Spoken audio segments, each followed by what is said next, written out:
নমস্কার সবাইকে, আমার রান্নার চ্যানেলে তোমাদের সকলকে জানাই স্বাগত।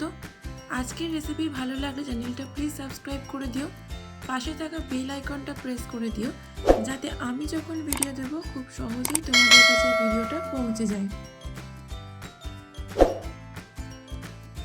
শীতকাল মানেই ফুলকপি, আর বাঙালির বাড়িতে ফুলকপি রোস্ট মানেই আলাদা আবেগ।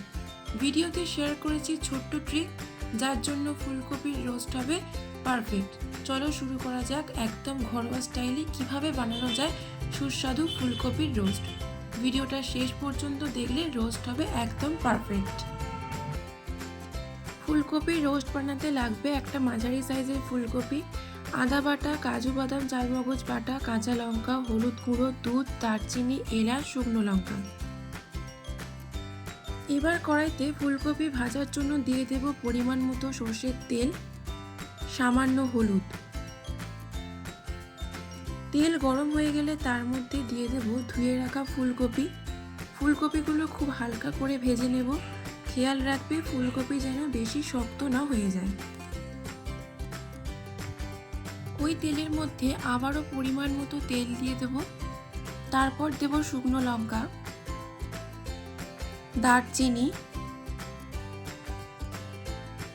এলাচ। হালকা নাড়াচাড়া করে তার মধ্যে দেব আদা বাটা, হলুদ গুঁড়ো,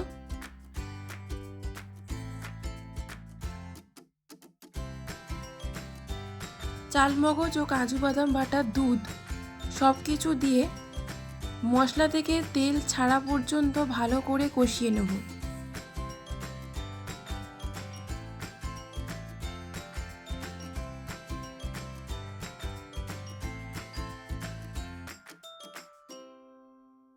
তারপর দেব পরিমাণ মতো জল। এটি খুব বেশি পাতলা হবে না, তাই ফুলকপি সেদ্ধ হবে সেই পরিমাণ জল দেব।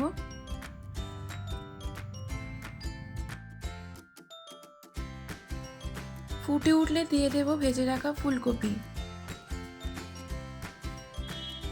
দুটো কাঁচা লঙ্কা। 5 থেকে 7 মিনিট ঢাকা দিয়ে রাখবো। ফুলকপি সেদ্ধ হয়ে গেলে দেব স্বাদ মতো চিনি। আগে থেকে চিনি দিলে ফুলকপি সেদ্ধ হতে সমস্যা হবে।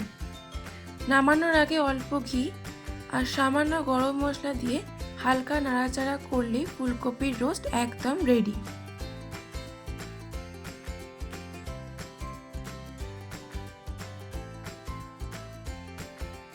দেখতেই পাচ্ছ ফুলকপির রোস্ট কতটা সুন্দর হয়েছে।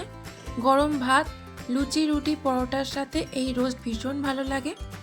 আজকের রেসিপি যদি ভালো লেগে থাকে তাহলে লাইক আর সাবস্ক্রাইব করে পাশে থেকো। আবার দেখা হবে নতুন কোনো রেসিপি নিয়ে। ততক্ষণ সবাই ভালো থেকো, সুস্থ থেকো আর আমার চ্যানেলের পাশে থেকো।